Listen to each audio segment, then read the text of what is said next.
بسم اللہ الرحمن الرحیم الحمد للہ رب العالمین والعاقبۃ للمتقین والصلاة والسلام علی نبیہ ورسولہ محمد وعلی آلہ وصحبہ اجمعین وبعد۔ اسلام دراصل اصلاح اور خیر کا دین ہے۔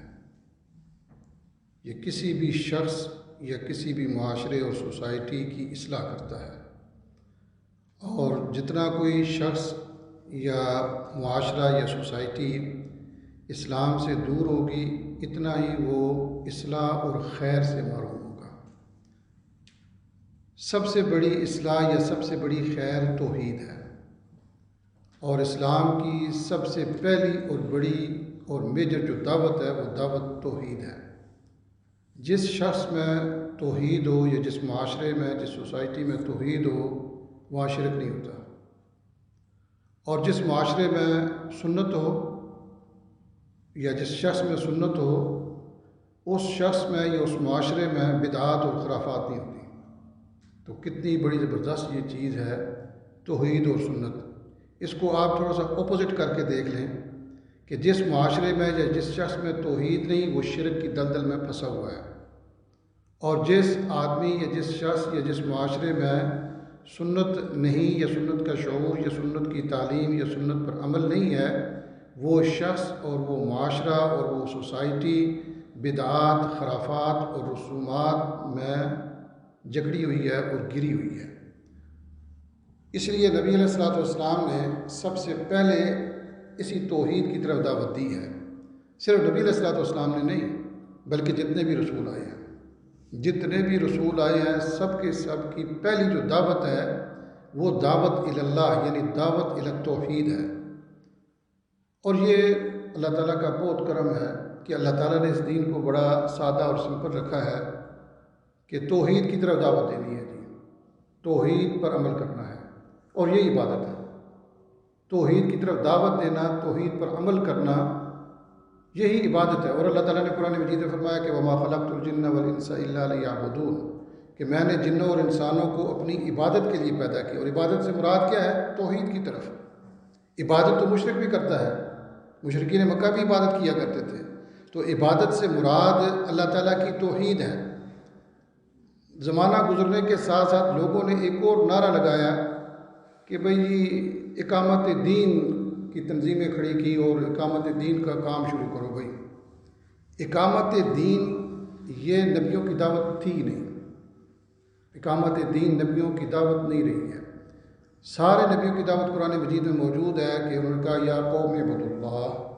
قرآن مجید میں بہت سارے نبیوں کا، رسولوں کا اللہ نے ذکر کیا، اور ہر نبی اور ہر رسول نے یہ کہا کہ یا قوم اعبدوا اللہ، کہ اے میری قوم تم اللہ تعالیٰ کی عبادت کرو۔ اس دعوت کو کئی لوگوں نے قبول کیا اور کئی لوگوں نے ریجیکٹ کر دیا۔ نبی کریم صلی اللہ علیہ وسلم نے فرمایا کہ مجھے اللہ تعالیٰ نے انبیاء اور رسول دکھائے ہیں اور ان کی امتیں بھی دکھائی ہیں۔ بعض نبی میں نے دیکھے کہ ان کے ساتھ ایک آدمی ہے، صرف ایک آدمی، ایمان لانے والا ایک آدمی، لیکن وہ نبی اپنے مشن میں کامیاب تھے۔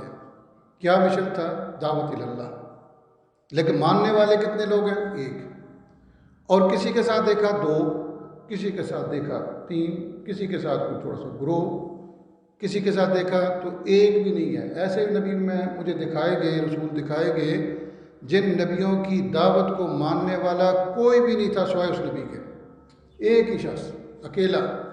اللہ اکبر۔ کہتے ہیں کہ مجھے پھر اچانک ایک بہت بڑی جماعت دکھائی گئی تو میں نے سمجھا کہ یہ میرے لوگ ہیں، تو مجھے بتایا گیا کہ نہیں، یہ موسیٰ علیہ السلام اور موسیٰ علیہ السلام کی قوم یا آپ کی امت ہے۔ تو وہ ایک لمبی حدیث ہے۔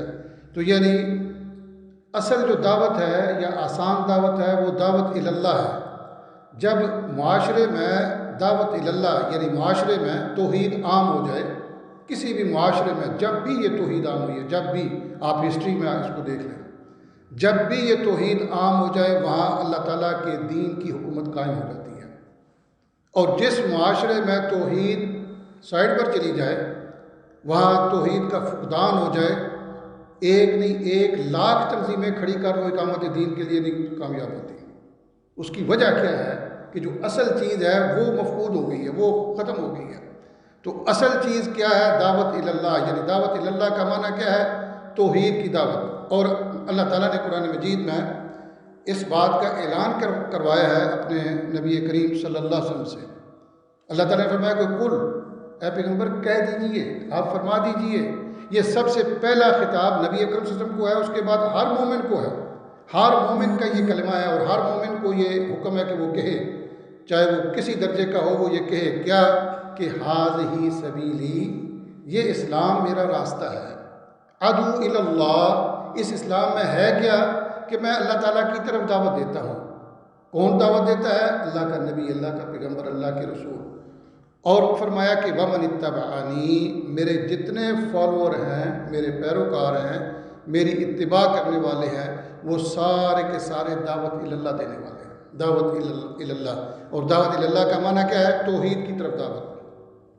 پھر فرمایا سبحان اللہ، اللہ پاک ہے، کس سے؟ عیب سے، نقص سے، عیوب سے۔ اللہ کے اندر کوئی نقص نہیں ہے، کوئی عیب نہیں ہے، جیسا کہ مشرکین کہتے ہیں، یا لوگوں وہ جی وہ سن ہی نہیں سکتا ہے، وسیلہ کو لے کر ہو تو پھر وہ سنتا ہے۔ عجیب عجیب یعنی لوگوں نے وہ چیزیں بنائی ہوئی ہیں، یعنی ایسا نظریہ یا ایسی سوچ کیسے آ سکتی ہے؟ یعنی وہ کلمہ پڑھنے والا شخص ہو اور مسلمان ہو، اور اس کی یہ سوچ یہ ہو کہ یہ جو قبر کے اندر ہے یہ تو بغیر وسیلے کے سن سکتا ہے، اس کو وسیلے کی ضرورت نہیں ہے، وہ بے شک قبر کے نیچے ہے، لیکن جو اللہ جو شارک سے زیادہ قریب ہے، نحن اقرب الیہ من حبل الورید، اور جس اللہ نے یہ کہا ہوا ہے کہ اذا سألک عبادی عنی فانی قریب اجیب دعوت الداعی اذا دعان فلیستجیبوا لی ولیؤمنوا بی لعلہم یرشدون، کہ جس اللہ تعالیٰ نے یہ پرامس کر کے رکھا ہے اور جس نے یہ خبر دی ہوئی ہے اپنے رسول کے ذریعے سے کہ اگر آپ سے کوئی میرے متعلق یعنی اللہ کے متعلق پوچھے تو آپ اس کو بتلائیے کہ میں قریب ہوں، اور میں صرف قریب نہیں بلکہ اجیب دعوت الداع، میں جو بھی کوئی دعا کرنے والا ہے اس کی دعا کو قبول بھی کرتا ہوں، سنتا بھی ہوں، اور اس کی جو مراد ہوتی ہے وہ پوری بھی کرتا ہوں۔ اللہ اکبر، کئی مثالیں ہیں اس کی، بہت ساری اس کی مثالیں ہیں۔ یعنی انسان ایسا، یعنی وہ جب توحید اور سنت نہ رہے تو وہ کہاں چلا جاتا ہے، کس یعنی ضلالت کے اور گمراہی کے گڑھے میں جا گرتا ہے، چونکہ اس نے وہ رسولوں کی تعلیم یا قرآن مجید کی جو تعلیم ہے اس سے وہ نابلد ہوتا ہے بیچارہ۔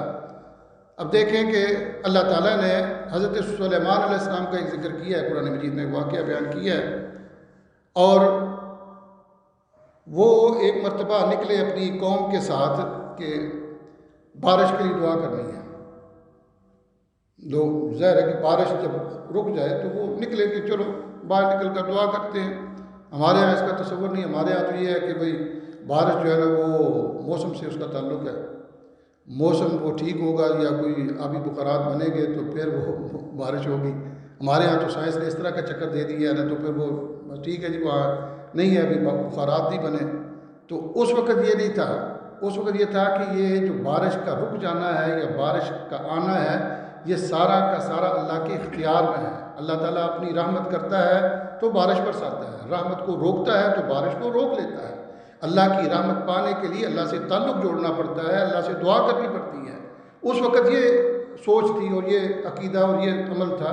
آج مسلمان ملکوں میں بھی اگر بارش رک گئی ہے، قحط پڑ گیا ہے، بہت عرصے بعد جب بالکل آخر پر پہنچ جائیں گے تو پھر کہیں گے چلو جی اب صلاۃ الاستسقاء پڑھو۔ بھائی اللہ کے بندوں، اس سے پہلے بھی وہ پڑھی جا سکتی ہے۔ بہرحال وہ حضرت سلیمان علیہ السلام جب نکلے تو آگے دیکھا انہوں نے، اللہ تعالیٰ نے ان کو یہ صلاحیت دی تھی اور یہ معجزہ دیا تھا کہ آپ ہر طرح کے جانوروں کی اور یہ جو کیڑے مکوڑے ہیں ان کی زبان اور ان کی بولی وہ سمجھتے تھے۔ تو انہوں نے دیکھا اور کہا کہ اپنی لوگوں کو کہا کہ چلو واپس چلو، اللہ تعالیٰ نے دعا قبول کر لی ہے ایک گروہ کی۔ کون سا وہ گروہ تھا بھائی؟ وہ مومن تھے، وہ مومن یقیناً وہ اللہ پر ایمان ہی رکھنے والا گروہ تھا، اور وہ چیونٹیاں تھیں جو کیڑے، جتنی بھی مخلوق ہے سب اللہ پر ایمان رکھتی ہے، ساری کی ساری اللہ پر ایمان رکھتی ہے کیونکہ ان کا خالق ہے۔ تو وہ چیونٹی بھی اللہ سے مانگتی ہے، چیونٹی بھی جب اس نے اللہ سے مانگا تو اللہ تعالیٰ نے ان کی دعا قبول کر لی۔ تو انسان اتنا بد نصیب ہے، کہتا ہے اللہ میری سنتا نہیں ہے، میں نے اللہ کو کئی بار پکارا اللہ نے نہیں سنا، یہ کیسا اس کے سوچ یا کیسے اس کی یہ نظریہ، اصل میں وہ کیا ہے کہ توحید سے دور ہو گیا. جب توحید سے دور ہو جائے تو پھر ساری خرابیاں آ جاتی ہیں. تو توحید کو سمجھنا یہ بہت زیادہ ضروری ہے، اور یہ اسلام کا جو اصل ہے وہ یہی ہے کہ توحید اور سنت، اور ان دونوں کا ماخذ جو ہے وہ قرآن مجید اور حدیث ہے. قرآن مجید اور حدیث یہ توحید اور سنت کا ماخذ ہے. یعنی اگر ہم نے حاصل کرنا ہے یا لینا ہے کہ کہاں سے توحید ملے گی بھائی، کہاں سے سنت ملے گی، تو اس کے لیے قرآن مجید ہے اور حدیث رسول ہے. سنت کا یہ معنی ہے کہ جو نبی اکرم صلی اللہ علیہ وسلم کی لائف ہے، نبی علیہ الصلوۃ والسلام کا جو عمل ہے یہ سنت ہے. تو نبی علیہ السلام کے عمل میں کیا ہے؟ نماز پڑھنا. تو نماز پڑھنا کیا ہے؟ یہ سنت رسول ہے، یہ سنت رسول ہے. اور اسی طرح جتنے بھی اعمال ہیں، حج کرنا ہے، یعنی رمضان کے روزے رکھنے ہیں، تو یہ کیا ہے؟ یہ سنت رسول ہے. کیونکہ سنت رسول کا معنی کیا ہے کہ رسول صلی اللہ علیہ وسلم کی لائف، جو بھی آپ نے اپنی زندگی میں کیا، جو بھی آپ نے کہا، جو بھی آپ نے اپروو کیا، اگر کوئی چیز آپ نے اپروو کر دی تو وہ بھی سنت ہے. اپروو کرنے کا مطلب کیا ہے کہ اگر کسی شخص نے یا کسی انسان نے یا کسی گروہ نے کوئی کام کیا یا کوئی بات کہی، تو نبی صلی اللہ علیہ وسلم نے کہا کہ اس نے ٹھیک کیا ہے یا ٹھیک کہا ہے، آپ اس کو اپروو کر دیں یا کم از کم آپ خاموش رہیں، تو اس صورت میں وہ کام یا وہ بات اپرووڈ ہو جاتی ہے، اور وہ بھی اسی طرح کی سنت ہے جس طرح کہ نبی علیہ الصلوۃ والسلام کا اپنا عمل یا اپنی بات سنت ہے. تو نبی علیہ الصلوۃ والسلام کی سنت کی سمجھ حاصل کرنا اور توحید کو حاصل کرنا یا اس کو سمجھنا، اس کو اپنی زندگیوں میں لے کر آنا، یہ ہر ایک شخص کے لیے اور ہر معاشرے کے لیے بہت ضروری ہے. تو یہ جو ہم کتاب پڑھ رہے ہیں تو یہ بلوغ المرام ہے، اور اس میں بھی اس طرح کے احکام اور مسائل، اور جتنے بھی آپ مسائل کو آپ دیکھ لیں نا اپنی زندگی میں، نماز کو دیکھ لیں تو اس کے اندر بھی آپ کو توحید ملے گی اور سنت ملے گی. آپ رمضان کو دیکھ لیں تو توحید اور سنت، اور اس کے اندر ہے کیا؟ اصلاح. اس پورے کسی بھی عمل کو نماز کے اندر آپ دیکھیں گے تو کتنی اصلاح ملتی ہے. آپ روزہ، زکوٰۃ، حج، عمرہ، کوئی بھی آپ عمل لے لیں، اچھا اخلاق، اس کے اندر یعنی اصلاحی جو پہلو ہے وہ بہت زیادہ ہے. کیا خیال ہے کہ ایک آدمی وہ سنت کے مطابق یعنی 5 بار مسجد میں آئے، اور وہ بھی جیسا پہلے ہوتا تھا کہ پیدل چل کر آئے، تو کتنا فائدہ ہے، کتنی اصلاح اس کی جسم کی، اس کی باڈی کی، اس کے ایمان کی. آ کر وہ بیٹھے گا، قرآن مجید پڑھے گا، باجماعت نماز پڑھے گا، فائدے ہی فائدے اس کو ہیں. اس کے جسمانی فائدے، اس کے روحانی فائدے، اور یعنی بہت زیادہ فوائد ہیں. ان فوائد کا احاطہ نہیں کیا جا سکتا، یعنی ان کے جو اتنے بینیفٹس ہیں. آج ہمارا معاشرہ یا جہاں بھی آپ جائیں گے، لوگ ڈپریشن کا شکار ہیں، لوگ کس طرح کے، تو اس کا اصل علاج کیا تھا؟ اس کا اصل علاج یہ گولیاں وغیرہ کھانا اس کا علاج نہیں ہے، وہ تو بلکہ اور بڑھانے والی چیز ہے. وہ چیز بڑھتی جاتی ہے، پھر وہ ایک گولی ہے تو 2 گولی ہے، پھر کچھ عرصے بعد پھر 3 ہے، پھر وہ مختلف چیزیں، یہ پھر آخر پر وہ ایسے ہی بندہ چلا جاتا ہے. تو اس کا اصل علاج کیا ہے؟ اصل علاج اللہ کا ذکر ہے. اللہ اکبر. اللہ کا ذکر، اللہ کا یعنی اس چیز کا علاج، اس تمام چیزوں کا علاج ہے. انسان کی کسی خرابی کا علاج اللہ کا ذکر ہے. اور اللہ کے ذکر سے مراد کیا ہے؟ اللہ کا ذکر سے مراد یہ صرف زبان سے کہہ دینا سبحان اللہ الحمدللہ، یہ نہیں ہے صرف، یہ بھی اللہ کا ذکر. اصل اللہ کا ذکر یہ ہے کہ جو اللہ کے فرائض ہیں ان کو ادا کیا جائے. اصل اللہ کا ذکر یہ ہے، اصل اللہ کا ذکر یہ ہے کہ جو اللہ کے فرائض ہیں، اور فرائض میں سر فہرست جو چیز ہے وہ نماز ہے. اور نماز کا جہاں اللہ تعالیٰ نے ذکر کیا قرآن مجید میں، وہاں فرمایا اقیم الصلاۃ لذکری، میرے ذکر کو انجام دینے کے لیے، میرے ذکر کے لیے آپ کیا کرو؟ اقیم الصلاۃ، نماز کو قائم کرو. تو نماز کیا ہے؟ یہ بہترین سب سے بڑا ذکر ہے. ہم تو یہ سمجھتے ہیں نا کہ ذکر جو ہے بس صرف وہ کوئی مجلس بنا لو، جیسے لوگوں نے وہ کرتے ہیں کہ وہ چلو جی ایک جگہ اکٹھے ہو کے پھر وہ مختلف طرح کی آوازیں نکالتے ہیں اور مختلف طرح کی لائٹیں بند کر کے پتہ نہیں کیا کیا کر رہے ہوتے ہیں. یہ سارے بدعی طریقے ہیں. تو اصل جو ذکر ہے وہ فرائض کو انجام دینا، فرائض پر عمل کرنا ہے. آپ کوئی بھی جب فرض ادا کریں گے اس کے اندر آپ کو ذکر ہی ملے گا. آپ رمضان کا روزہ دیکھ لیں، رمضان کے روزے میں کیا ہوتا ہے کہ بندہ جب روزہ رکھ لیتا ہے تو اس کی زبان اللہ کے ذکر سے تر رہتی ہے. وہ بندہ سبحان اللہ کرتا رہتا ہے، الحمدللہ، اللہ اکبر، 5 وقت کا نمازی بن جاتا ہے. جو آدمی رمضان کا روزہ رکھتا ہے پوری کوشش اس کی ہوتی ہے کہ میں نماز میں شریک ہو جاؤں یا کم از کم اپنی نماز کہیں پڑھ لوں. ویسے عام دنوں میں اس کی یہ روٹین یا اس کی اتنی کوشش نہیں ہوتی ہے جتنی رمضان کے روزے کے رکھنے کی صورت میں ہوتی ہے۔ اس کا معنی کیا ہے کہ رمضان کا روزہ دراصل اللہ کا ذکر ہے، رمضان کا روزہ دراصل اللہ کا ذکر ہے۔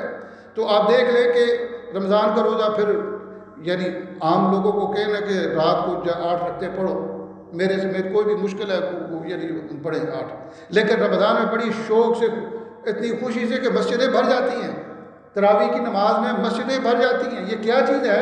یہ اس رمضان نے اصلاح کی ہے، رمضان کی وجہ سے اللہ تعالیٰ نے اصلاح کی کہ رمضان کے ذریعے سے اللہ کا ذکر بندے کو نصیب ہوا، اور وہ ذکر کیا ہے؟ نماز کی صورت میں، نفل تراویح کی صورت میں۔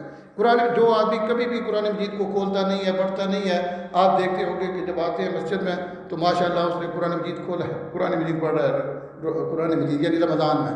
تو یہ رمضان کیا ہے؟ یہ اللہ کا ذکر ہے۔ تو نماز ہے، نماز کے اندر اللہ کا ذکر ہے۔ جب ہم نماز پڑھتے ہیں تو کیا کرتے ہیں؟ کہیں اللہ کی ثنا ہو رہی ہوتی ہے، کہیں الحمدللہ رب العالمین پڑھ رہے ہوتے ہیں، کہیں قرآن مجید کی تلاوت ہو رہی ہوتی ہے، کہیں رکوع سجود سبحان ربی العظیم اور سبحان ربی الاعلیٰ۔ یہ ساری چیزیں ہیں کیا؟ یہ سارا اللہ کا ذکر ہے۔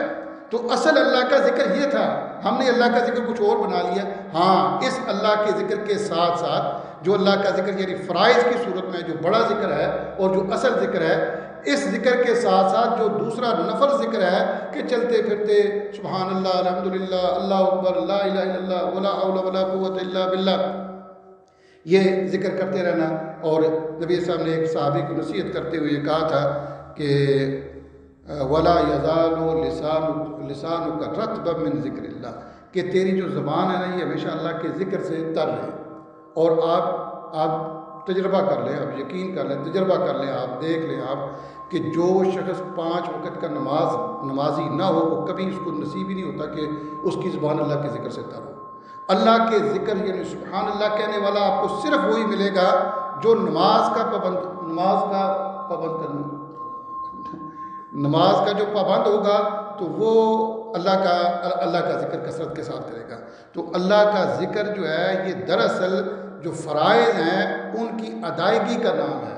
آپ حج کرتے ہیں، حج میں آپ کو دیکھیں نا کوئی حاجی جو حج کر رہا ہو اور پھر وہ نماز چھوڑ دیتا ہو، پاسبل نہیں ہے۔ وہ حاجی جو ہو اور پھر وہ وہاں نماز چھوڑ دے، ایسا نہیں ہو سکتا۔ اور آپ دیکھتے ہیں وہاں پر وہ لبیک کر رہا ہے، لبیک اللہم لبیک، یا چلتے پھرتے ذکر کر رہا ہے۔ وہ دراصل کیوں کر رہا ہے؟ اس لیے کہ اس نے جو فرض ہے وہ ادا کیا ہوا ہے۔ جو آدمی فرض ادا کرتا ہے اس کے بعد وہ ذکر کرتا ہے۔ تو جو آدمی ذکر اذکار کو اپنانا چاہتا ہے یا کرنا چاہتا ہے، اور یہ اس کی ترغیب ہے اور اس کی تعلیم ہے اور اس کے اندر اتنے فوائد ہیں کہ ہم اس کا احاطہ نہیں کر سکتے اور اس کو سوچ نہیں سکتے کہ جتنی پریشانیاں انسان کو یہ ساری کی ساری اللہ کے ذکر سے دور ہو جاتی ہے۔ اللہ نے قرآن مجید میں فرمایا الا بذکر اللہ تطمئن القلوب، کہ جتنی دراصل بیماری، یہ ڈپریشن وغیرہ کی بیماری کیا ہوتی ہے؟ یہ دراصل دل کے اندر ایک خفگی اٹھتی ہے۔ سب سے پہلے ایک انسان کے اندر عجیب سی کیفیت جو دل کے اندر قلق ہوتا ہے، خفگی ہوتی ہے، وہ پریشانی سی ہوتی ہے، وہ بے چینی ہوتی ہے دراصل، کہ دل بے چین ہوتا ہے کہ کیا کرے، اس طرح ہو گیا، وہ ہو گیا۔ تو اس کو اطمینان لانے کے لیے، اس کو سافٹ کرنے کے لیے، اس کو صحیح کرنے کے لیے طریقہ کیا ہے؟ بذکر اللہ کا ذکر ہے۔ اور اللہ کے ذکر میں سر فہرست کیا چیز ہے؟ 5 وقت کی نماز ہے۔ ہم یہ سمجھتے ہیں کہ ذکر بس اس کا بھی فائدہ ہے جو لا الہ الا اللہ ذکر ہے، سبحان اللہ۔ اور جب لوگوں نے فرائض کو چھوڑ کر ذکر کو اختیار کیا ہے، بدعات میں گر گئے ہیں۔ آپ دیکھ لیں جو لوگ ذکر کی محفلیں کرتے ہیں اور وہ 5 وقت کے نمازی نہیں ہیں، تو نتیجے میں کیا ہے؟ کوئی ناک سے ذکر کر رہا ہے، کوئی کانوں سے ذکر کا دعوے دار ہے، کوئی دل سے وہ پتہ نہیں کس طرح کی آواز نکالتا ہے، کوئی کس طرح، یہ سارے طریقے چونکہ وہ فرض جو ذکر تھا اس کو چھوڑ کر انہوں نے کوئی اور طریقہ اختیار کیا ہوا ہے۔ اور بہت سارے لوگ تو وہ آپ کو عام بندے ملیں گے کہ وہ کہتے ہیں اللہ ہو، یا یہ کہتے ہیں اللہ۔ یہ ذکر نہیں ہے، یہ ذکر نہیں ہے جو مسنون ذکر ہے جو نبی صاحب نے بتلایا، یہ ذکر نہیں ہے۔ کیونکہ ذکر ہمیشہ ایک کلام مفید ہوتا ہے، یعنی جملہ مفیدہ جو ہے نا، وہ پورا جو سینٹینس ہوتا ہے، سینٹینس اصل میں جس کا کوئی معنی ہو، جس کا کوئی مفہوم ہو، دراصل وہ ذکر ہوتا ہے۔ مثال کے طور پر سبحان اللہ کا ذکر ہے، یہ پورا کلمہ ہے، یہ ایک کلمہ ہے، الحمدللہ ایک کلمہ ہے۔ اب صرف اللہ کیا ذکر ہے؟ یعنی آپ کسی اپنے کسی پیارے کو، اپنے والد صاحب کو، اپنی امی جان کو، اپنے بھائی کو آپ تھوڑی دیر بعد کہیں ابا جان، وہ دیکھتے ہیں ابا جان، پھر تھوڑی دیر بعد وہ چپ ہو جاتے ہیں، تھوڑی دیر بعد کہتے ہیں ابا جان، یا وہ مسلسل کہتا ہے ابا جان، کہیں گے کہ یہ کیسا بیوقوف آدمی ہے، وہ صرف ابا جان کہہ رہا ہے، آگے بھی کوئی بات کرنا، ابا جان مجھے پیسے چاہیے، مجھے کوئی فلاں چیز چاہیے، مجھے یعنی مجھے میرے ساتھ یہ کام پر پانی دو، یا کوئی کھانے پینے کی چیز، یہ آگے آگے کلام کرو نا، آگے گفتگو کرو، آگے بات کرو، تو پھر یہ وہ ذکر بنے گا۔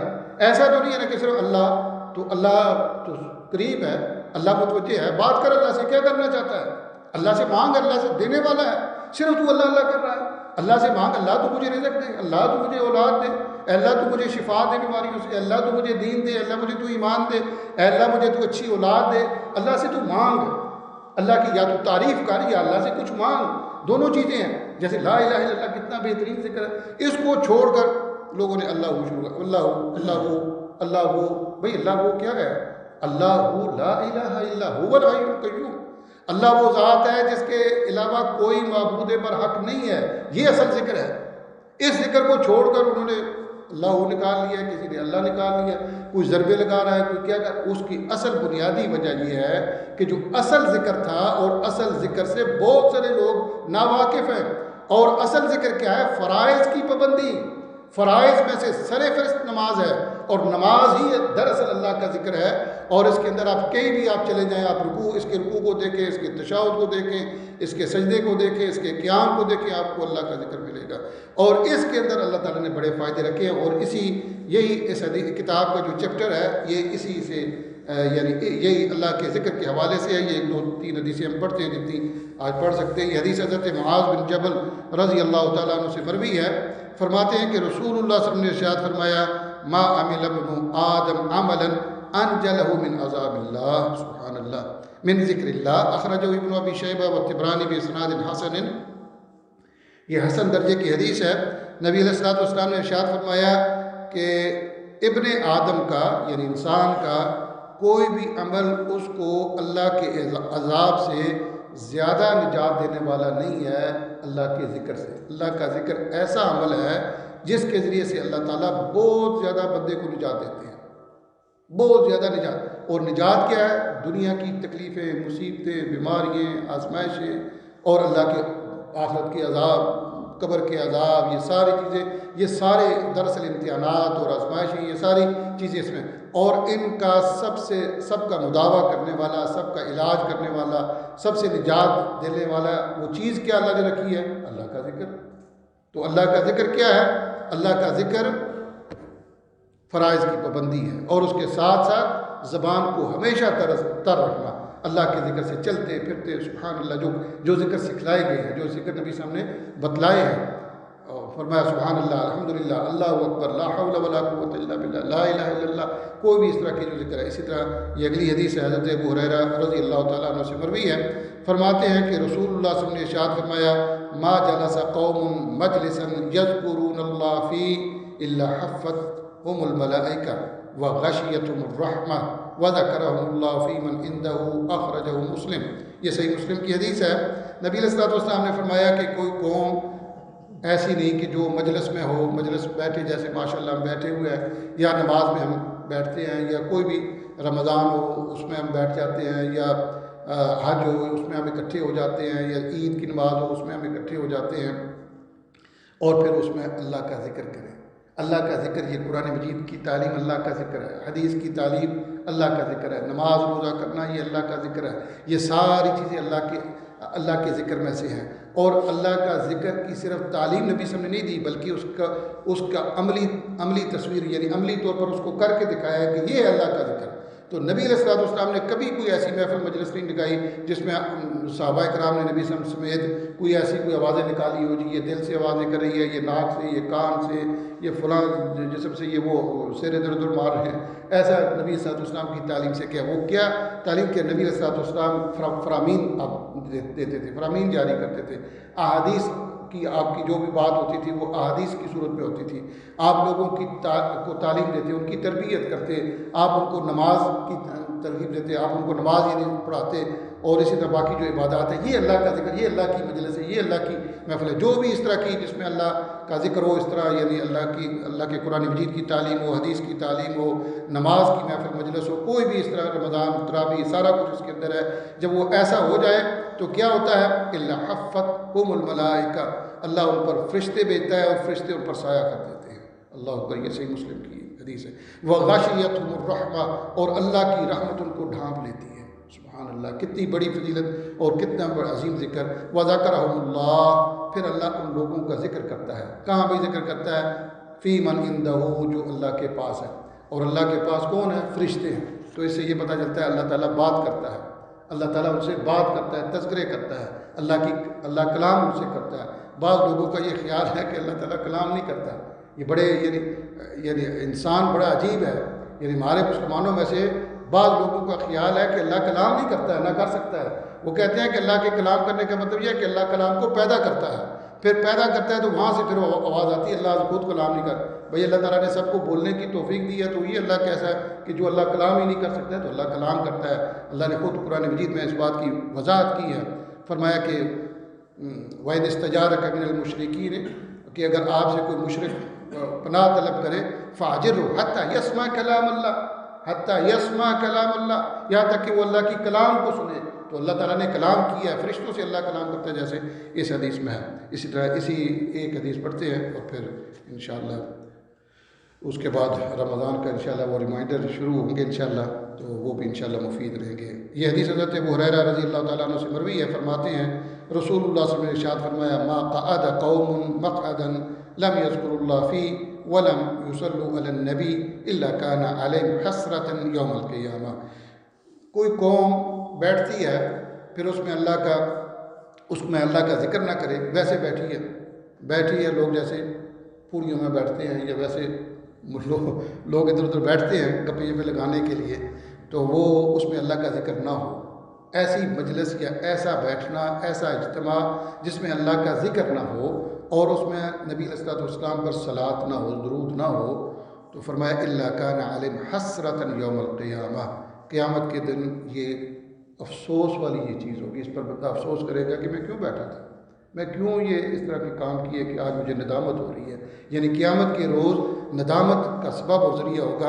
اس لیے جب بھی کسی مجلس یا محفل میں بیٹھیں تو یہ دو کام ضرور کریں, اللہ کا ذکر, یعنی اللہ کی کوئی بھی بات کر لے, اللہ کی توحید کی, اللہ کے نبی کی سنت کی, قرآن مجید کی کوئی بات کر لے, یہ اللہ کے ذکر میں ہے. اس طرح نبی علیہ الصلوۃ والسلام پر صلاۃ والسلام, آپ دیکھ لیں جب بندہ نماز پڑھتا ہے تو کیا کرتا ہے, اس میں نبی صلی اللہ علیہ وسلم پر درود والسلام, اس محفل اور اس مجلس میں ہر آدمی تقریباً وہ درود والسلام پڑھ رہا ہوتا ہے یا اپنی وہ نماز میں یہ ادا کر رہا ہوتا ہے, اس طرح اللہ کا ذکر کر رہا ہوتا ہے. تو یعنی ایسی یہ بھی اصل میں اجتماعی ہوتا ہے. باجماعت نماز یہ بھی اجتماع ہے. یا ویسے جب رمضان کے لیے افطاری وغیرہ ہوتی ہے تو اس وقت وہ ہوتا ہے, تو اس وقت بھی اللہ کا ذکر ہو, نبی علیہ الصلوۃ والسلام پر درود والسلام, وہ بندہ یعنی اللہم صلی علی محمد وعلی آل محمد کما صلیت علی ابراہیم وعلی آل ابراہیم انک حمید مجید, اللہم بارک علی محمد وعلی آل محمد کما بارکت علی ابراہیم وعلی آل ابراہیم انک حمید مجید.